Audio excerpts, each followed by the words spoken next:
relación con este tema, puedo decir que tengo una mirada totalmente desprovista de toda clase de prejuicios respecto de lo que está en la administración de la ciudad de Buenos Aires. Básicamente, lo que se me ocurrió hacer a partir de que me invitaron a esta mesa es revisar un poco lo que dicen las normas, aparte del conocimiento que como todo ciudadano puedo tener. Y lo primero que quería, que es una cosa muy elemental, porque no siempre hablamos de lo mismo cuando creemos estar hablando de lo mismo, ¿no? Es decir, ¿de qué hablamos cuando hablamos de descentralización, de participación ciudadana y de control popular? Solamente para que todos manejemos un mismo lenguaje. Desde luego no va a ser definitivo y es muy discutible, pero es lo que yo creo que hay que como punto de partida, ¿no? ¿Nos escuchan? Descentralización, me parece que yo por lo menos la entiendo, digamos, todo lo que voy a decir la entiendo como transferencia de facultades, desde un ente central a varios entes periféricos. En este caso son las comunas, no tengo que explicarles a ustedes lo que son. Participación ciudadana es la intervención directa de los ciudadanos, de los vecinos en la gestión de asuntos públicos. Y control comunal son dos esferas distintas que a veces las mezclamos, pero que son dos esferas diferentes, que están contempladas en la Constitución y en la ley en relación con las comunas, que son el poder de policía y el control de gestión, digamos, pero que son dos esferas diferenciadas. Bueno, no les voy a explicar lo que son las comunas porque ya lo saben, pero entonces, en relación con estas definiciones o estos temas, si es que se acepta, digamos, este modo de verlo, hablar de descentralización y participación ciudadana en el control comunal significa definir qué facultades se transfieren en materia de poder de policía, qué facultades se transfieren en materia de control de gestión, cómo van a intervenir directamente los ciudadanos en el ejercicio de esas facultades en las comunas, qué dificultades va a presentar este proceso, qué resistencia, cuál es el impacto que va a haber en los organismos centrales que tienen que transferir. No solamente las facultades se transfieren, es lo más importante, se transfieren porque una norma lo dice. Pero, como acabamos de escuchar al representante de la Defensoría del Pueblo, muchas veces tenemos vacíos normativos importantes, pero muchas veces las normas están escritas, prevén lo que tienen que hacer los funcionarios no lo hacen, y por lo tanto el proceso más complicado no es tanto, o no es solo definir cuáles son las facultades que se transfieren, sino cómo se ejercen una vez que se transfieren, es decir, qué es lo que tiene que tener el órgano que recibe las facultades para poder ejercerlas, cuál es el poder que tienen que tener los ciudadanos para poder participar, para intervenir directamente, si es que aceptamos esta definición de participación, para intervenir directamente en esos asuntos a los cuales tienen derecho. Y todo esto es, digamos, tal como lo vemos muchas veces en los organismos de control, pero no solamente en los organismos de control, todo esto es un plan estratégico. Es decir,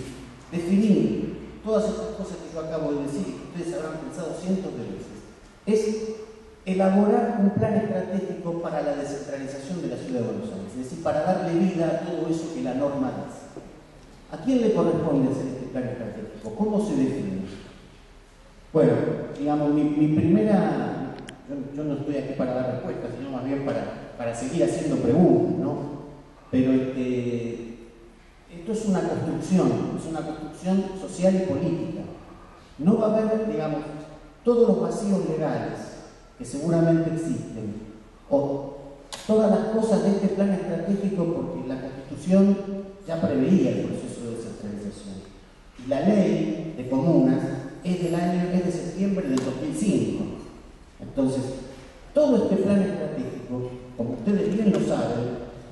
no tiene por qué empezar el día que se eligen los miembros de las juntas comunales. Todo este plan estratégico ha empezado, bien, mal, ha empezado con el empuje que le han dado o no las autoridades del Poder Ejecutivo, con el empuje que le han dado la legislatura en el desarrollo normativo y con el empuje que le han dado los ciudadanos. Y ustedes saben mejor que yo que si estamos parados en el punto en que estamos parados, y no todavía en un punto más atrás, es por lo que los propios ciudadanos han reclamado. Como decía recién, las normas que no se cumplen, pero que siempre existen recursos judiciales en algunos casos, o la protesta en otros, para exigirle a las autoridades que hagan lo que tienen que hacer. Bueno, eso en relación con ese plan estratégico que ya podría haber empezado hace mucho tiempo y todavía está de alguna manera en pañal. Entonces, bueno, los principios generales de la descentralización aquí ya se han mencionado. En relación con lo que a nosotros nos interesa, es que es muy clara la definición sobre descentralización de la función de control,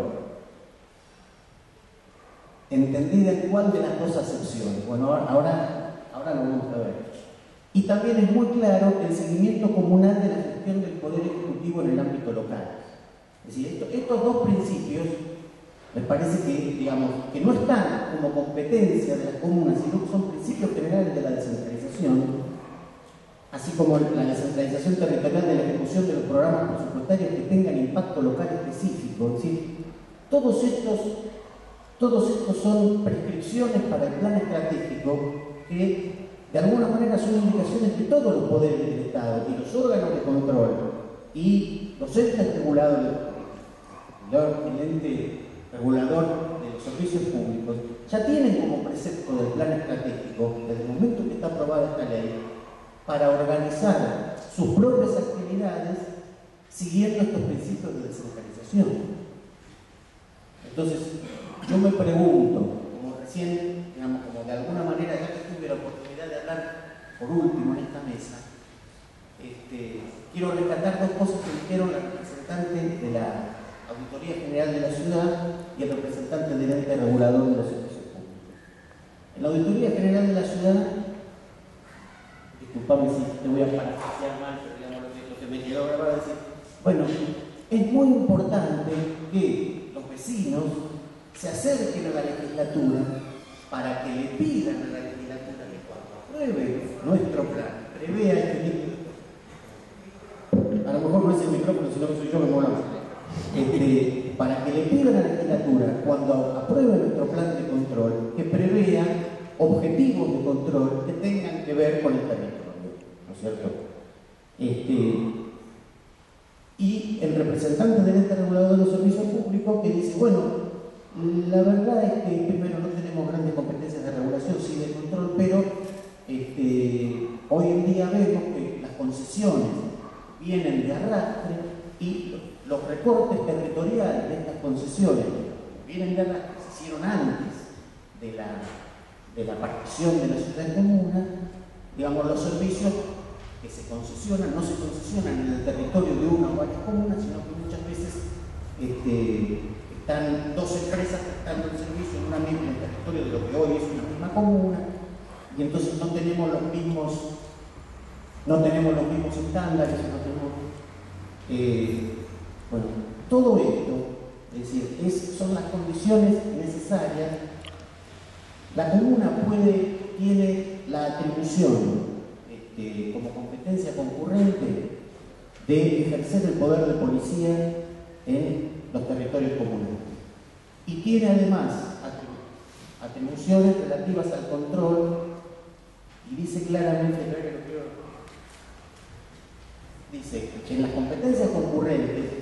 no me estoy hablando de las competencias exclusivas porque son más claras, tal vez más restringidas, pero más claras, todos ustedes las conocen, pero cuando la ley habla de participación en la planificación, prestación y control de los servicios,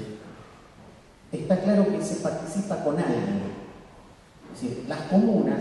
no pueden participar solas en la planificación de los servicios, en el proceso de planificación presupuestaria. Las comunas tienen que ser escuchadas y tienen que ver que los presupuestos y las obras planificadas tienen metas que se refieren a sus territorios. Si desde la planificación no se planifican objetivos para cada uno de los territorios, ni las comunas van a poder ejercer en el ámbito de sus territorios el control de qué, ni tampoco los órganos de control van a poder verificar lo que no está definido. Por lo tanto, la participación en la planificación en la participación en el establecimiento de metas de los servicios y las obras públicas en el territorio, a los cuales tienen derecho las comunas por ley, y que es la primera de las competencias que debe ejercerse para que después se puedan desarrollar todas las comunas. Lo mismo ocurre con la prestación, en el sentido de cómo hace el seguimiento la comuna, y en el control, como decía antes, se controla, se participa con alguien. Por lo tanto, la ley le asegura a las comunas la participación, es decir, el trabajar conjuntamente, como sea que vaya a definirse, con los órganos de control. Y yo, para cerrar, porque no quería, no voy a desarrollar todo lo que tenía acá preparado porque de alguna manera ya se dijo. Quería hacer solamente una reflexión que podría considerarse, si ustedes me permiten, como un desafío. ¿Sí? La definición de la Constitución y sobre todo la ley de comunas en relación con el poder de las comunas, el tema del poder de policía, es más precisa, más específica que las facultades que la ley de comunas le otorga a las comunas en materia de control de gestión. ¿Por qué digo que es más precisa? Porque habla claramente del poder de policía en las competencias, porque le atribuye claramente a la Junta Comunal el ejercicio del poder de policía de lo que haga el Poder Ejecutivo en sus territorios, y porque dice claramente que tiene que haber un cuerpo de inspectores en cada comuna. No existen equivalencias de estas tres cosas. Por ejemplo, no establece un cuerpo de auditores en cada comuna, pero sí, y por ejemplo, el Comité de Control de los Servicios, la ley, si bien le da responsabilidades a las juntas comunales, que son órganos ejecutivos, para organizar el Comité de Control de Servicios, está clara que el ejercicio del seguimiento lo va a hacer el Consejo Consultivo Comunal. No es por desmerecer el rol de este consejo, pero es un consejo consultivo. Por lo tanto, yo quería plantearles, digamos, lo que para mí es una especie de paradoja, una contradicción respecto de que la competencia más firme, la que más específicamente está prevista en la ley, es a su vez, y tal vez por eso, tal vez por ser la más fuerte, la que requiere de un mayor esfuerzo en la transición, de definir estos inspectores, cómo se van a seleccionar, cómo van a ser transferidos de las áreas centrales que hoy los tienen como sus empleados, cómo van a hacer implementar las normas que vienen implementando en el organismo al cual pertenecen, pero ahora con la supervisión jerárquica de la Junta Comunal y no de su jefe, digamos. Todo este entramado de impactos que el poder que con mayor detalle se le da a las comunas, requiere de una transición más complicada. En cambio, el poder más débil, el que yo digo que es el poder más débil, no porque sea débil el poder de las comunas, sino porque es menos preciso y más genérico, es el que no requiere de ningún convenio previo, ni requiere de un aparato técnico sofisticado para ser ejercido,